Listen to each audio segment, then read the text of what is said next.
हरे कृष्ण कृष्ण कृष्ण हरे हरे, हरे राम राम राम हरे हरे। तो आज का ये श्लोक है अध्याय 9, श्लोक संख्या 24। इस श्लोक में हम सब के लिए बहुत ही निर्णायक और व्यवहारिक संदेश है, क्योंकि ये सीधे सीधे हमारे जीवन के केंद्र, सेंटर ऑफ एंजॉयमेंट और सेंटर ऑफ अथॉरिटी यानी सेंटर ऑफ कंट्रोल, भगवान, इनका प्रश्न हमारे सामने खड़ा करता है। आज का व्यक्ति अक्सर पूछता है, मैं मेहनत क्यों करूं? फल किसके लिए है अगर मेरे लिए नहीं है तो? निष्काम भाव से कर्म करने के लिए कहते हैं ना भगवान। कहते हैं जब फल में मिलना ही नहीं है तो हम कर्म क्यों करें? और भगवान की क्या जरूरत है? इसके अलावा अगर मैं किसी और देवता या सिस्टम या किसी साधन से लाभ ले लूं तो क्या फर्क पड़ता है? इन सब प्रश्नों का मूल उत्तर इसी श्लोक में छुपा हुआ है। और ये श्लोक क्या है? अहम ही सर्व यज्ञानां भोक्ता च प्रभुरेव च न तु माम अभिजानन्ति तत्त्वेनातश्च्यवन्ति ते। तो भगवान कह रहे हैं इस श्लोक के लिए, अहम मैं ही निश्चित रूप से सर्व समस्त यज्ञानाम यज्ञों का भोक्ता भोग करने वाला, च तथा प्रभु स्वामी, एव भी, च तथा ना नहीं, तू लेकिन माम मुझको अभिजानन्ति जानते हैं, तत्वेन वास्तव में, अतः अतएव, च्यवंती नीचे गिरते हैं, ते अर्थात वे। तो अब इस श्लोक के भावार्थ को, तात्पर्य को और इसके विश्लेषण को हम समझेंगे। ओम अज्ञानतिमिरान्धस्य ज्ञानाञ्जनशलाकया चक्षुरुन्मीलितं येन तस्मै श्री गुरुवे नमः। भावार्थ और तात्पर्य हिज डिवाइन ग्रेस श्री भक्ति वेदांत स्वामी श्रील प्रभुपाद के द्वारा।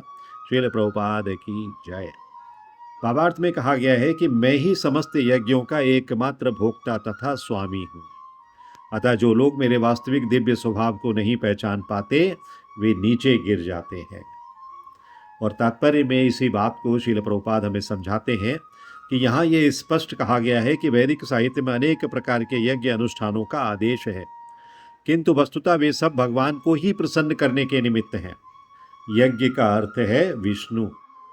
श्रीमद् भगवद गीता के 3 अध्याय में यह स्पष्ट कथन है कि मनुष्य को चाहिए कि यज्ञ या विष्णु को प्रसन्न करने के लिए ही कर्म करे। तो जो पहले मैंने सवाल बताया ना कि लोग पूछते हैं मैं कर्म क्यों करूं या निष्काम कर्म क्यों करूं, इसलिए करना है क्योंकि यज्ञ या विष्णु को प्रसन्न करने के लिए ही कर्म करना है उसको। मानवीय सभ्यता का समग्र रूप वर्णाश्रम धर्म है और यह विशेष रूप से विष्णु को प्रसन्न करने के लिए है। इसीलिए इस श्लोक में कृष्ण कहते हैं, मैं समस्त यज्ञों का भोक्ता हूं, I am the only enjoyer, क्योंकि मैं परम प्रभु हूं, supreme personality of God head. ऐसे ही नहीं कहते हम लोग, भगवान खुद कह रहे। किंतु अल्पज्ञ मतलब कम जानने वाले, कम बुद्धि वाले इस तथ्य से अवगत ना होने के कारण क्षणिक लाभ के लिए देवताओं को पूजते हैं। छोटा मोटा लाभ मिल जाए इसके लिए देवताओं की पूजा करते हैं। अतः वे इस संसार में आ गिरते हैं और उन्हें जीवन का लक्ष्य प्राप्त नहीं हो पाता। जीवन का लक्ष्य क्या है? Back home, back to godhead, भगवान के धाम वापस जाना, वही हमारा असली घर है। यदि किसी को अपनी भौतिक इच्छा पूर्ति करनी हो तो अच्छा यही होगा कि वो इसके लिए परमेश्वर से प्रार्थना करे। यद्यपि ये शुद्ध भक्ति नहीं है और इस प्रकार उसे वांछित फल प्राप्त हो सकेगा। प्रभुपाद ने फिर भी यहाँ पे लिखा है कि भौतिक इच्छा की पूर्ति करनी हो तो परमेश्वर से ही मांगो ना, भगवान श्री कृष्ण से ही मांगो। इधर उधर क्यों मांगते हो? हाथ क्यों फैलाते हो 10 जगह जाकर? एक ही जगह हाथ फैलाओ ना। किसी से कहते हो मुझे प्रोटेक्शन दे दो, किसी से कहते हो मुझे लक्ष्मी दे दो, किसी से कहते हो मुझे ज्ञान दे दो, किसी से कहते हो मुझे रिद्धि सिद्धि दे दो। तो ये सब मांगना है तो एक ही जगह मांगो ना। सिंगल विंडो सिस्टम है अपने भगवान के पास में, एक ही विंडो पर जाकर सब कुछ मांग सकते हो आप। तो यद्यपि ये शुद्ध भक्ति नहीं है, ये भी लिख रहे हैं ब्रैकेट में कि भगवान से मांगना शुद्ध भक्ति नहीं है, लेकिन फिर भी अगर मांगना है तो भगवान से ही मांगो ना, किसी और के आगे हाथ फैलाने की क्या आवश्यकता है। तो अब इसके लिए हमें समझना है कि ये श्लोक किस तरह से हमें ये समझा रहा है कि भगवान का हमारे जीवन में क्या स्थान है। भगवान श्री कृष्ण कह रहे हैं, अहम ही सर्व यज्ञानाम भोक्ता च प्रभुरेव च। मैं ही सभी यज्ञों का भोक्ता हूं और मैं ही उनका स्वामी भी हूं।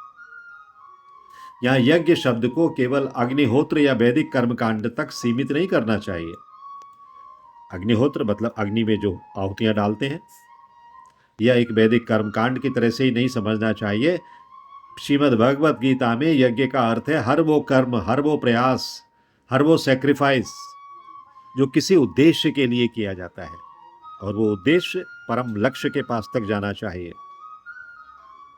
आज के संदर्भ में पढ़ाई, नौकरी, स्टार्टअप, खेल, कला, सोशल वर्क, यहाँ तक कि परिवार के लिए की गई मेहनत, ये सब यज्ञ हैं। भौतिक जगत के यज्ञ यही हैं। तो प्रश्न ये नहीं है कि यज्ञ हो रहा है या नहीं, प्रश्न ये है कि यज्ञ किसके लिए हो रहा है। That is more important. आधुनिक उदाहरण ले लीजिए। मान लीजिए एक युवा मल्टीनेशनल कंपनी में काम कर रहा है, दिन रात मेहनत कर रहा है, स्ट्रेस ले रहा है, सेक्रीफाइस कर रहा है। अगर वो मेहनत केवल अपने ईगो के लिए, अपने स्टेटस के लिए, या शॉर्ट टर्म एंजॉयमेंट के लिए, शॉर्ट टर्म बेनिफिट्स के लिए है, तो थोड़े समय बाद उसे क्या होने लगता है? बर्नआउट होने लगता है, फ्रस्ट्रेशन होने लगता है, एम्प्टीनेस हो जाती है, अब मैं अकेला हूँ, मेरा कोई नहीं है।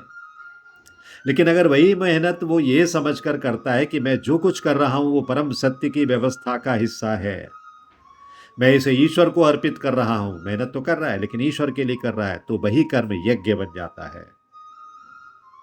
समझ गए आप क्या डिफरेंस है? जब तक अपने लिए कर रहा है वो यज्ञ नहीं है, जब वो सब चीज भगवान के लिए कर रहा है तो वो यज्ञ बन जाता है। यही भाव श्रीमद् भगवत गीता सिखा रही है। Very important concept. हम लोग रोजाना यही सब करते हैं, अपने लिए करते हैं, लेकिन परिवार के लिए करते हैं, भगवान के लिए नहीं करते। तो भगवान श्री कृष्ण आगे क्या कहते हैं? ना तो माम अभिजान, ना तो माम अभिजानंती। तो लोग मुझे तत्व से नहीं जानते हैं। तत्व से मतलब मेरे वास्तविक स्वरूप में नहीं जानते हैं मुझे। कल्पना कर रखी है उन्होंने, भगवान ऐसे होंगे वैसे होंगे। और यहां तत्व का अर्थ है सही स्थिति, इन रियल कॉन्टेक्स्ट भगवान कौन है। अधिकांश लोग भगवान को या तो एक पावर सप्लायर मानते हैं, या डिजायर सप्लायर मानते हैं, या इमरजेंसी सर्विस वाला, इमरजेंसी सर्विस प्रोवाइडर मानते हैं कि जब प्रॉब्लम हो तब कॉल करो भगवान को। आजकल का यूथ अक्सर कहते हैं मैं भगवान को मानता हूं पर प्रैक्टिकल लाइफ अलग है। प्रभु जी, प्रैक्टिकल लाइफ में ये सब चलता नहीं है, ऐसा बोलता है। तो यही तत्व ज्ञान की कमी है। भगवान को लाइफ के सेंटर की जगह साइड सपोर्ट बना दिया है। जब जरूरत होगी तो इनको ड्रॉर में से निकाल लेंगे और इनसे मांग लेंगे, और अगर नहीं जरूरत होगी तो ड्रॉर के अंदर। हाँ, तो साइड सपोर्ट नहीं है, वो लाइफ सपोर्ट है। क्योंकि अगर भगवान को लाइफ सपोर्ट नहीं माना, साइड सपोर्ट माना, तो धक्के ही धक्के लगने वाले हैं जिंदगी में, और वही लगते हैं और कुछ नहीं मिलता है। तो वैदिक प्रमाण जो है बहुत स्पष्ट है। भगवान विष्णु को यज्ञों का अधिष्ठाता कहा गया है। यज्ञो वै विष्णु। इसका अर्थ है कि हर यज्ञ, हर कर्म अंततः विष्णु या कृष्ण के लिए है। ठीक वैसे ही जैसे शरीर के सभी अंग पेट के लिए काम करते हैं। पिछले वाले श्लोक में हमने ये उदाहरण देखा था ना कि पेट को भोजन देना बंद कर दो तो शरीर के सारे अंग शिथिल हो जाएंगे। तो जब हम पेट के लिए भोजन भेजते हैं तो सारे अंग हृष्ट पुष्ट रहते हैं। आंख देखती है, हाथ कमाता है, पैर चलते हैं, लेकिन भोजन कहाँ जा रहा है? पेट में जा रहा है। अगर कोई अंग कहे मैं पेट को क्यों दूं, मैं खुद एंजॉय करूंगा, तो वो अंग बीमार पड़ जाएगा। यही सिद्धांत समाज और व्यक्ति दोनों पर लागू होता है। तो आज के लोग क्या है, क्या चाहते हैं? ऑटोनॉमी चाहिए, मुझे स्वतंत्रता चाहिए, मेरी लाइफ है, मेरे रूल्स हैं। भगवान के रूल्स तो पुराने पड़ गए, सदियों पुराने हैं वो। उनको क्या करना है आज के समय में? वो जमते नहीं है एआई के टाइम में। प्रभु, बेकार की बात है सब। ये भावना गलत नहीं है पर अधूरी है। श्रीमद् भगवत गीता ऑटोनॉमी को डिनाई नहीं करती है, बल्कि उसे सही डायरेक्शन देती है। श्री कृष्ण ये कहते हैं, श्री कृष्ण ये नहीं कहते हैं कि तुम कुछ मत करो, बल्कि कहते हैं जो भी करो मुझे सेंटर में रखकर करो, बस। ऑटोनॉमी रखो, तुम जो कुछ भी कर रहे हो ऑटोनॉमस हो, करो कुछ भी करो, लेकिन मुझे सेंटर में रख लो, इतनी शर्त है बस। यही कर्मयोग और भक्ति का संगम है, that is the only thing. तो इसलिए अब इस श्लोक का दूसरा भाग क्या है, अतः च्यवंती ते, इसलिए वे गिर जाते हैं। हाँ? यहां गिरने का अर्थ क्या है? गिरने का अर्थ मोरल फेल्योर नहीं है, बल्कि एग्जिस्टेंशियल फॉल है। एग्जिस्टेंस ही समाप्त हो जाता है, बार बार डिसअपॉइंट होता है, बार बार डायरेक्शन चेंज होता है, बार बार आइडेंटिटी क्राइसिस होता है, बार बार डिप्रेशन होता है।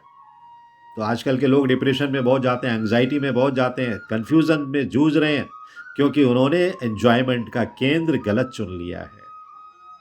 भगवान कहते हैं एंजॉय करो, but you keep me in your centre. तो जब एंजॉयमेंट का सेंटर टेम्परेरी होता है तो money, fame, pride, relationship, validation, ये सब समाप्त हो जाते हैं, क्योंकि ये सब बदलने वाली चीजें हैं, ये परमानेंट रहती नहीं है। ना मनी है, ना फेम है, ना रिलेशनशिप है, सब समाप्त हो जाता है। एक और प्रैक्टिकल उदाहरण बताता हूं आपके लिए। सोशल मीडिया इन्फ्लुएंसर बनने की होड़ लगी, लोग तमाम सारे प्रोडक्ट्स के लिए, तमाम सारे लोगों के लिए सोशल मीडिया पर प्रेजेंट करते हैं। लाखों followers, brand deals, instant fame. अभी का अभी बस 1 लाख व्यू हो गए और लोगों के जुबान पे नाम चढ़ गया फलाना आदमी। पर अगर कृष्ण को सेंटर नहीं बनाया तो थोड़ी सी एल्गोरिथम चेंज हुई, पब्लिक क्रिटिसिज्म में सब कोलैप्स हो जाता है। पब्लिक जहां उठाती है वहीं पटक भी देती है, समझ रहे ना? तो वही इन्फ्लुएंसर, वही प्रेजेंटर, वही कंपेयर अगर ये समझे कि मेरी क्रिएटिविटी भगवान की देन है, मेरा कुछ नहीं है उसमें, मैं इसे उनकी सेवा में उपयोग कर रहा हूं, तो फेम रहे या ना रहे उसका इनर स्टेबिलिटी बनी रहती है। वो आंतरिक तौर पर कमजोर नहीं पड़ता है, क्षीण नहीं पड़ता है। यही नॉन फॉलिंग पोजीशन है, वो गिरता नहीं है। भौतिक जगत में रहते हुए भी ऊपर चढ़ा हुआ रहता है, क्योंकि सेंटर में कौन है? भगवान है। वैदिक साहित्य में इसके असंख्य प्रमाण हैं। इंद्र, वरुण, चंद्र जैसे देवताओं को लोग अल्टीमेट समझ लेते हैं, लेकिन वे भी कृष्ण की सत्ता के अधीन हैं, कृष्ण से बाहर नहीं है वो। तो जब पूजा का लक्ष्य बदल जाता है, जब साधन को साध्य समझ लिया जाता है, तब पतन होता है। ये तो साधन है ना, सब साध्य नहीं है, साध्य तो कृष्ण है। तो भगवान श्री कृष्ण स्वयं कहते हैं कि देवताओं की पूजा से मिलने वाला फल टेम्परेरी है। पिछले श्लोक का यही मूल एक मंत्र था। लेकिन आजकल के लोग क्या कहते हैं? Short term gains, long term loss. तो शॉर्ट टर्म गेन के लिए आप लॉन्ग टर्म लॉस करते हो, थोड़े समय के लिए अस्थायी टेम्परेरी फल के लिए आपने लॉन्ग टर्म की जो अपॉर्चुनिटी थी उसको लूज कर दिया। यहाँ ये स्पष्ट करना जरूरी है कि Shri Krishna material desires fulfil करने से मना नहीं करते हैं, करते हैं आपकी इच्छाएं पूरी वो।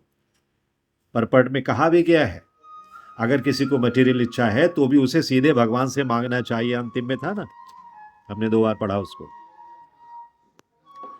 ये आज के लोगों के लिए बहुत प्रैक्टिकल पॉइंट है। मांगना है तो मांगो, कोई बात नहीं, भगवान मना नहीं कर रहे। कैरियर मांगो, मैरिज मांगो, चिल्ड्रन मांगो, अपना लाइफ स्टाइल मांगो, हेल्थ मांगो, सक्सेस मांगो, सब कुछ मांगो। इन सब के लिए प्रे करना गलत नहीं है। गलत ये है कि हम भगवान को बाईपास करके किसी और को अल्टीमेट मान लेते हैं। ये वैसे ही है जैसे यूनिवर्सिटी में पढ़ते हुए रजिस्ट्रार को छोड़कर पीएन से डिग्री मांगना। चपरासी बैठा है रजिस्ट्रार के ऑफिस, तुम मुझे डिग्री दे दो, रजिस्ट्रार के पास नहीं जाऊंगा मैं। हाँ, तो ये अच्छी चीज नहीं है ना। तो वर्णाश्रम धर्म का भी यहाँ पर उल्लेख किया गया है। वर्णाश्रम धर्म का उद्देश्य भी यही है, सोसाइटी को इस तरह ऑर्गेनाइज करना कि हर व्यक्ति, चाहे स्टूडेंट हो, प्रोफेशनल हो, आर्टिस्ट हो, मॉन्क हो, साधु हो, मतलब अपने कर्म को विष्णु की तुष्टि के लिए लगाए, बस। लेकिन आज का जीव जो है वो इन सब चीजों से डरता है, क्योंकि वो कहता है कि अगर मैं स्ट्रक्चर्ड वे में चलूंगा, मैं एक नियमबद्ध तरीके से चलूंगा, तो रेस्ट्रिक्शंस आ जाएंगे मुझे। रेस्ट्रिक्शंस से डरता है, लेकिन रेस्ट्रिक्शंस नहीं है। नियम में बांधना, आपको डिसिप्लिन में रखना, आपको रोकना नहीं है, बल्कि आपको सही रास्ते पर लेकर चलना है। चलने से किसी ने नहीं रोका है, लेकिन सही रास्ते पर चलो। तो वैदिक स्ट्रक्चर जो है वो सही डायरेक्शन देता है। बिना डायरेक्शन के फ्रीडम अगर आप यूज करोगे तो वो फ्रीडम आपको गड्ढे की ओर लेकर जाएगी, ऊपर नहीं लेकर जाएगी। एक और इस दुनिया का एग्जाम्पल, इस मटेरियल वर्ल्ड का, टीम स्पोर्ट होते हैं आजकल, है ना। फुटबॉल है, वॉलीबॉल है, क्रिकेट है, टीम स्पोर्ट है। अगर दो ने अपनी परफॉर्मेंस अच्छी नहीं की तो पूरी टीम का सत्यानाश हो जाता है। इंडिविजुअल टैलेंट वहाँ पर इंपॉर्टेंट होता है, लेकिन वो टीम के लिए इंपॉर्टेंट होता है। इंडिविजुअल तो सेकेंडरी हो जाता है। उन सबका गोल क्या होता है, 11 के 11 लोगों का गोल क्या होता है कि वो एक लक्ष्य को प्राप्त करें, एक ट्रॉफी उठाकर लाना है उनको। अगर हर खिलाड़ी कहे कि मैं ही करूंगा, तुझे नहीं करने दूंगा, तो क्या गारंटी है कि वो कब तक कर पाएगा? टीम हार जाएगी। तो भगवान श्री कृष्ण उस अल्टीमेट गोल की तरह से हैं। जब उन्हें सेंटर बनाया जाता है कि हमारे गोल तो ये हैं श्री कृष्ण, तब इंडिविजुअल एक्सेलेंस भी ब्लॉसम करने लगती है, खिलने लगती है। सबको करने का मौका दिया। 20 बॉल तू फेंक, 20 बॉल मैं फेंकता हूँ, 20 बॉल ये फेंकता है, 20 बॉल तू कैच कर, है ना, तू बाउंड्री पकड़। हाँ, ये सब करने के लिए अलग अलग रिस्पॉन्सिबिलिटीज दे दी गई। तो टीम वर्क है ना, टीम गोल है। करना क्या है? सबको जीतना है, टीम को जीतना है। तो आजकल के समय में ये बात बहुत महत्वपूर्ण है कि कृष्ण एंजॉयमेंट के लिए दुश्मन नहीं है, हमारे एंजॉयमेंट के विरोधी नहीं है, एंजॉयमेंट के सोर्स हैं। कृष्ण के दर्शन में एंजॉयमेंट लो ना, कृष्ण की भक्ति में एंजॉयमेंट लो ना, कृष्ण को भोग बनाने में एंजॉयमेंट लो ना। जब वे कहते हैं कि मैं भोगता हूं, तो इसका अर्थ ये नहीं है कि वे हमारा आनंद छीन ले रहे हैं, बल्कि ये है कि वे आनंद को सस्टेन कर रहे हैं। यह आनंद आपको लगातार मिलता रहे, इसलिए मेरी भक्ति करो। एक बात बताता हूं, बहुत इंपॉर्टेंट है कि प्लग लगा होता है ना घर में, हर एक घर में प्लग है, बिजली का सॉकेट। प्लग को सॉकेट से अलग कर दो, क्या होगा? डिवाइस कितना भी एक्सपेंसिव क्यों ना हो, यूजलेस हो जाएगा।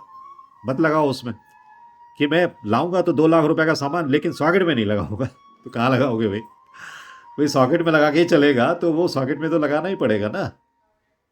इसी तरह से सोल को कृष्ण से हटाकर, सुपर सोल से हटाकर, लाइफ कितनी भी सुंदर दिखे, लेकिन अंदर से खाली है, एम्प्टी है, खाली डिब्बा है वो लाइफ, कुछ भी नहीं है उसमें।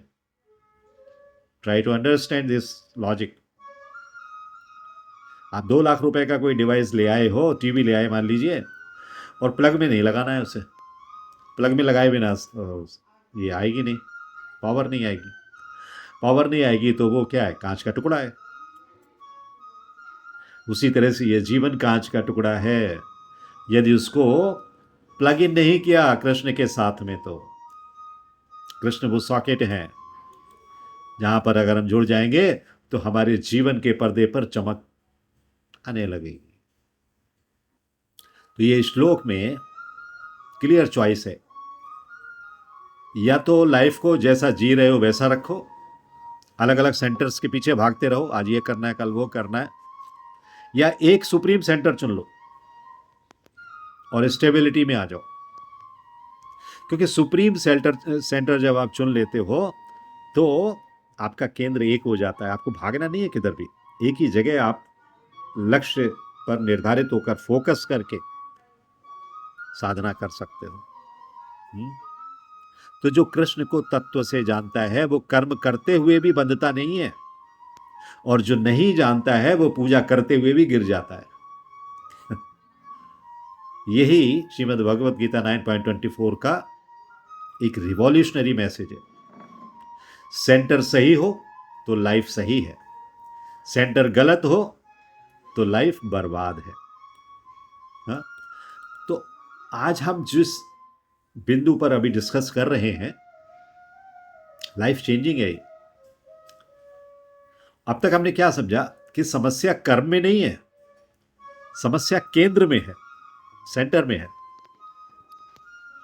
और इसी बात को यदि हम अपने हृदय के लेवल पर सोचें, अंतरात्मा के लेवल पर सोचें, तो हमें दिखाई पड़ेगा कि हमें क्या करना चाहिए। तो यहां पर जो हमारे टेक अवे पॉइंट्स हैं आज इस क्लास के, हम उनको डिस्कस करते हैं। टेक अवे पॉइंट्स क्या है कि हर व्यक्ति सैक्रिफाइस तो कर रहा है, लेकिन वो सैक्रिफाइस किसके लिए कर रहा है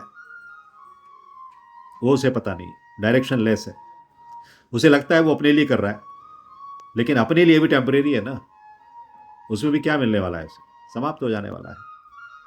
दूसरा, टेम्परेरी को अल्टीमेट मानना, टेम्परेरी है, मैं अपने लिए कर रहा हूं, वही अल्टीमेट है।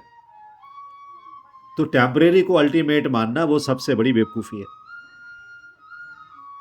टेम्परेरी चीज कभी परमानेंट नहीं हो सकती।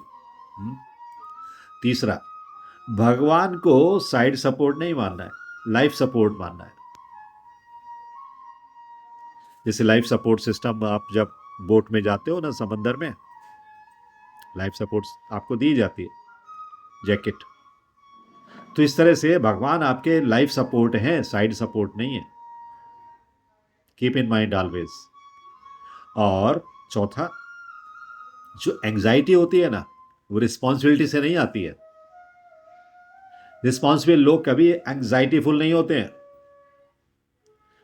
इररिस्पॉन्सिबल लोग जो फॉल्स ओनरशिप लगा के बैठते हैं अपने सर पर, वो एंग्जाइटी में फंसते हैं, उनको एंग्जाइटी होती है। पांचवा,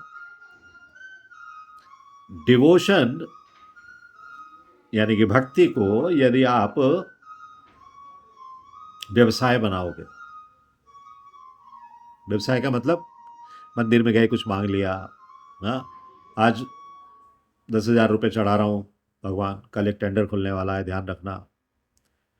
तो जब ऐसा भाव रहेगा ना तो पतन निश्चित है। अगला पॉइंट, एफर्ट्स हमारे होने चाहिए, प्रयास हमारे होने चाहिए, फल के स्वामी हम नहीं है। ये इनर फ्रीडम है, इंटरनल, आउटर फ्रीडम नहीं है। जब आपने प्रयास किया और स्वामी भगवान को बना दिया तो आपको अंतरात्मा में बड़ी खुशी हुई, बहुत आनंद आएगा। और वर्णाश्रम धर्म जिसका हमने जिक्र किया, प्रभुपाद ने भी जिक्र किया है, वो वर्णाश्रम धर्म रिस्ट्रिक्शन नहीं लगाता है, राइट डायरेक्शन देता है। ये ऐसा सिस्टम है जो कि राइट डायरेक्शन में चलने के लिए आपको प्रेरित करता है। तो कृष्ण कॉन्शियसनेस है ना, जिसमें हम सब लोग बैठे हुए हैं, कृष्ण भावनामृत, ये कोई एस्केप नहीं है कि आप इसको बचा के भाग जाओ, इससे बचकर भाग जाओ, नहीं। ये एक ऑपरेटिंग सिस्टम है, हमारा मदरबोर्ड है ये, है ना। इस ऑपरेटिंग सिस्टम से आपको जीवन में आनंद मिलेगा। और सर्विस, सेवा, सेवा जो है वो भगवान के साथ आपके तारों को कनेक्ट करने वाली होती है। सेवा के माध्यम से भगवान आपसे कनेक्ट होते हैं। तो सेंटर अगर सही है तो कनेक्शन स्टेबल होता है, और सेंटर अगर सही नहीं है तो कनेक्शन यूजलेस हो जाता है, कुछ नहीं कर पाता वो कनेक्शन, क्योंकि सेंटर हमारा स्टेबल नहीं है, अनस्टेबल है, टेम्परेरी है। तो हमें इस बात पर ध्यान देना चाहिए। आज के इस श्लोक में प्रभुपाद ने भी बस समझाया है और भगवान ने तो समझाया ही है। भगवान कितनी अच्छी तरीके से कहते हैं, अहम ही सर्व यज्ञानाम भोक्ता चा प्रभुरेव चा। तो यहाँ रुकेंगे और इस की व्याख्या को यहाँ पर विराम देते हैं। आपको कोई प्रश्न है तो आप कर सकते हैं। हरे कृष्ण कृष्ण कृष्ण हरे हरे, हरे राम राम राम हरे हरे, हरे Krishna. If you like this video, press the like button and share it with your family and friends. If you want to watch more such videos, please subscribe to our channel, and for getting updates, press the bell icon.